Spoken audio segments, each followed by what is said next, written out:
Hey, welcome to another episode with Updates with D. And I'm here with my good friend Rex Seabrook. And Rex, I appreciate you being here with us on this podcast. And I wanted to tell you a little bit about, just for the viewers out there, we do this every time, but I think it's important that we tell a little bit about why we do it. And so during the pandemic, we started saying, how do we make sure we're communicating effectively to the field? We're working remote. It's a little new normal going on out there. And so for the folks, Georgia, Mississippi, they're out there working with their staff, trying to go through everything. And email is sometimes an issue as far as being able to cipher through those. And so anyway, we decided that we would do this recording, and it's been really good. It's been fun for me. I hope it's been fun for you guys in Georgia and Mississippi and our field engagement team. And so I just want to say thanks for agreeing to do it. And so tell us a little bit here as we start. Tell us a little bit about, how are you doing? How's the family? Is everybody good? Man, we're doing great, Darrell. I appreciate the opportunity to be with you guys. Family's great. I'm married to my bride of now 28 years. We have a daughter. She just finished her first year at Alabama. Of course, had the opportunity to come home in March, unexpectedly. So now she's chomping at the bit, ready to go back under any kind of rules that are required to leave home and go back to Tuscaloosa. So, I hear that. 28 years is awesome. That's fantastic. Right, yeah. I can't believe it lasted. No, I'm just kidding. But so we all are pretty familiar with you, Rex, and we appreciate what you do for us in the field and your leadership and just the way you go about your day. But tell us your official role.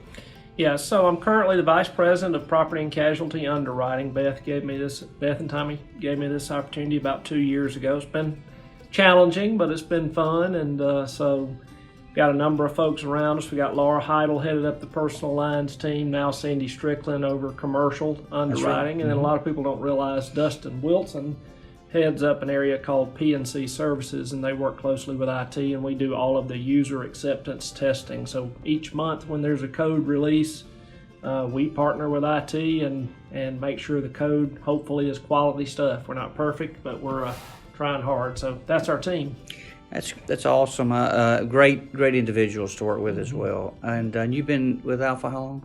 Just had my 25th anniversary. 28 years with one woman and 25 years with Alfa. Well, that's awesome, man. I tell you what, you have a lot of good things going for you for sure. And as you've transitioned into this entire department, and in the juggling the various avenues and strategies that you must have, and then the changes that's gone on in underwriting. And I remember 30 years ago as an agent, 35 years ago as an agent, and how different it is today, right, and what we were required in today. So what do you think, is your biggest challenge today from your role?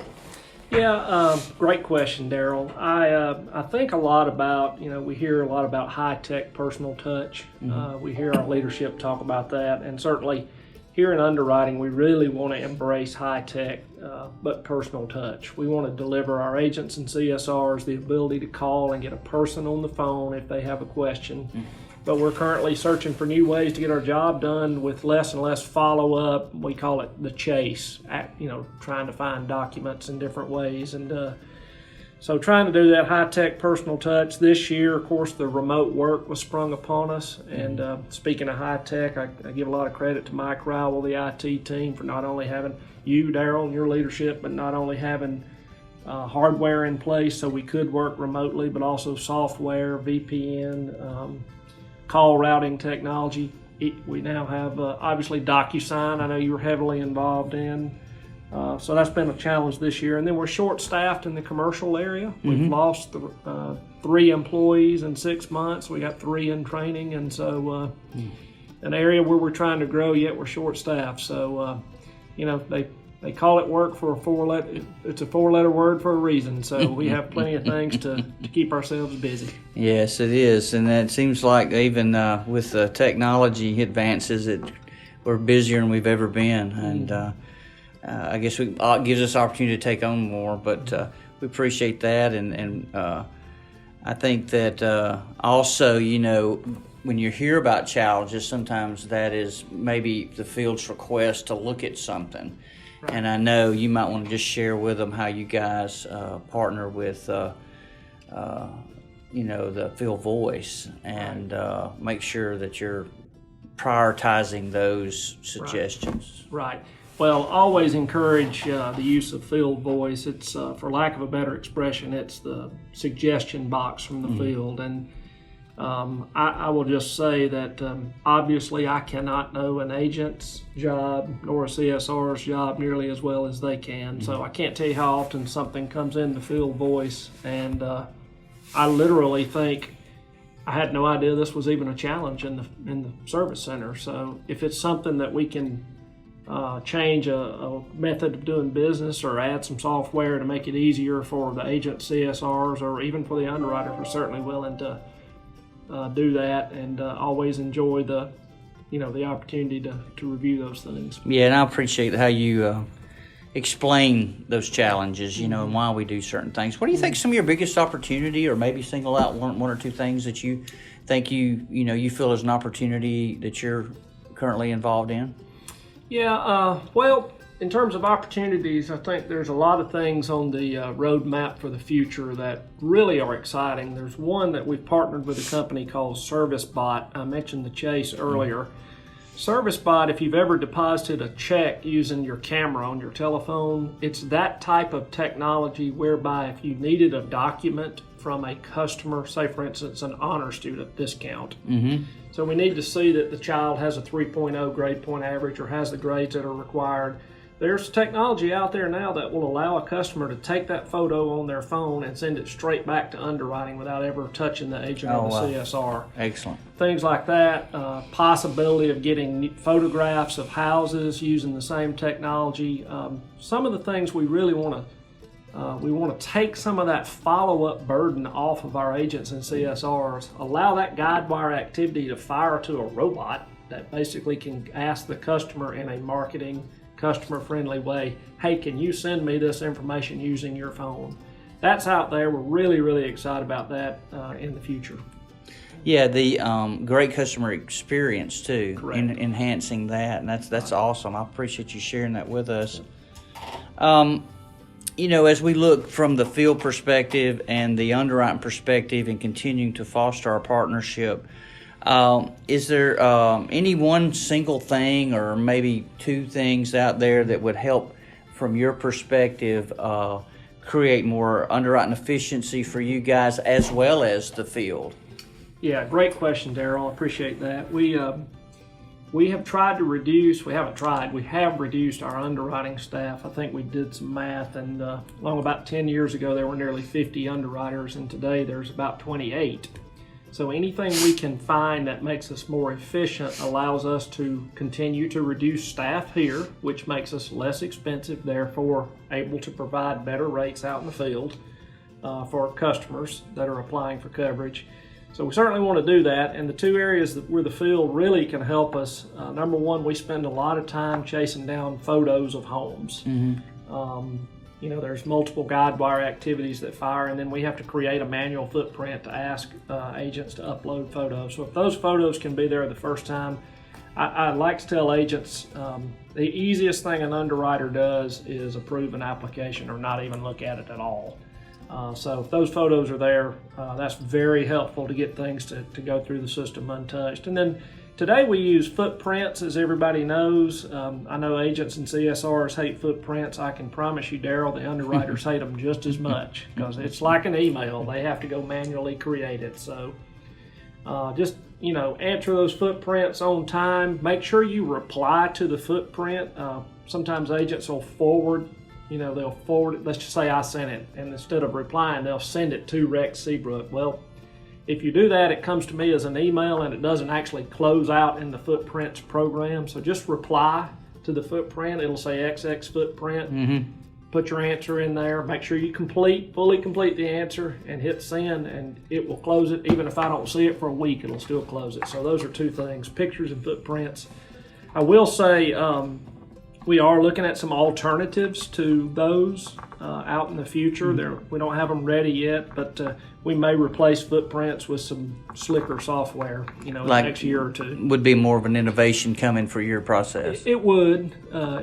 So new versions of Guidewire actually have all those things built into Guidewire itself. It's not even a separate system. So, but we haven't tested, so we don't really fully understand. But always looking for alternatives and ways to make things better for everybody. Any other innovations y'all are talking through? Yeah, we're really excited about a few things that are coming. With respect to products, Laura Heidel and the personal lines team have worked very heavily on the PPV2, the new version of auto that's coming out. So that we've seen a lot of growth here in Alabama, in this state. We expect the same in Georgia and Mississippi. There's some workflow innovations that make it easier to issue the auto policy with less steps, less screens, more automation. Same kind of thing in homeowner is coming. We're going to update the homeowner. We're going to switch Georgia and Mississippi over to rate by peril pricing. We would expect some growth there when that happens too. And then now we're in the process of updating the personal lines umbrella. And when we update that umbrella, we'll probably move to what we call relationship discounting, where when clients write both an umbrella and a auto, and especially a homeowner, the more lines of business they write, the more discounting they get because they're multi-line customers. So we call that the relationship discount. So all those things are out there on the horizon. Super excited about it. Yes, excellent. Thank you for sharing that. We see some of that in the marketplace naturally, the relationship discounts and trying to hold on to that multi-line client. You touched a little bit about on innovations. You talked about some opportunities for partnering and also some process improvements that you talked about. How do you see, whether it be Alfa or the industry, you can kind of relate the two. As we go down the line, I think one thing that we think about in the field too is, what is this thing going to look like in the future from 5-10 years down the road? How does underwriting, the future of underwriting, look for? Yeah, I'm excited about the future of underwriting. I think it's going to evolve into more of a customer service role than it's ever been. You and I talked about our tenure earlier. When I started 25 years ago, it was one paper application after the next, manually reviewing each and every one. Today, much of our auto business goes through with no one looking at it. In the future, the next big goal is property. And so if we can automate some of the picture stuff there, we can get property passing through with no one looking at it. So I think the future underwriter is going to become more of a customer service advocate, customer service resource for the agent and CSR. When he or she are out interfacing with customers, I think I see us being a place for them to go to if they have technical questions in terms of coverages. Maybe we can suggest alternatives to make the pricing more affordable. And then rather than looking at one risk at a time, sort of vision I have for the future of underwriters is for them to take their territory, their agents and CSRs, and help with pricing things, not necessarily with rate, but advising agents, here are the type customers that we see that are profitable in your area. We've talked about different states have different, nuances within the states. As the underwriters become more and more familiar with their part of Georgia or their area in Mississippi, to be able to assist agents and CSRs with, here's what we see is making money in your area, let's go get them, and maybe even help with locating businesses that don't have Alfa insurance in that area, and those kinds of things. Yeah, more of a market analysis That's person. Right. That's encouraging. I mean, that's exciting. Yep. I know that one of the things that as we move forward, we have, we've talked about Guidewire a little bit, and I know we're looking to upgrade. It's kind of like your iPhone. You get an update every so often, and I know we're looking to do that to add some of this functionality that'll be coming in the future. We talk about that our strategic planning meetings.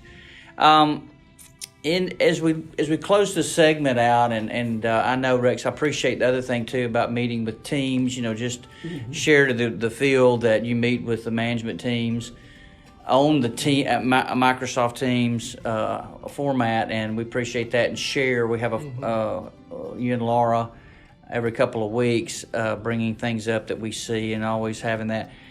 Any final comments, things that you want to make sure that we get into this segment?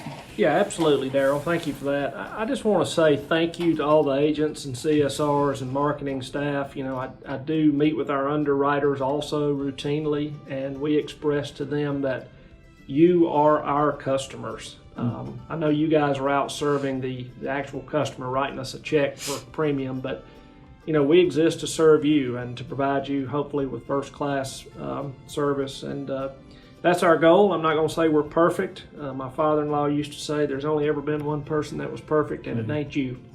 But we can keep trying to get better, and I appreciate the teamwork. We can get better only by you assisting us with ideas, your suggestions. We can't do them all, but the ones where we can, certainly keep them coming. Use field voice, as we said earlier. And thank you for your patience throughout COVID. We know we've had people at home with children and dogs and garbage trucks and all that, but we seem to be fighting through it together. So thank you for what you do out in the field, and thank you for being patient with us this year. Well, Rex, we appreciate you, and we know that you guys underwrite the business. You don't necessarily price it, and make sure but we do appreciate that. And thank you again for being on our podcast, our little recording session. And as we always do, we'll leave this with a verse. Romans 8:28 says, "And we know that those who love God, all things work together for those who are called according to His purpose." Once again, this is another episode with Updates with D. Until we meet again, y'all have a blessed day.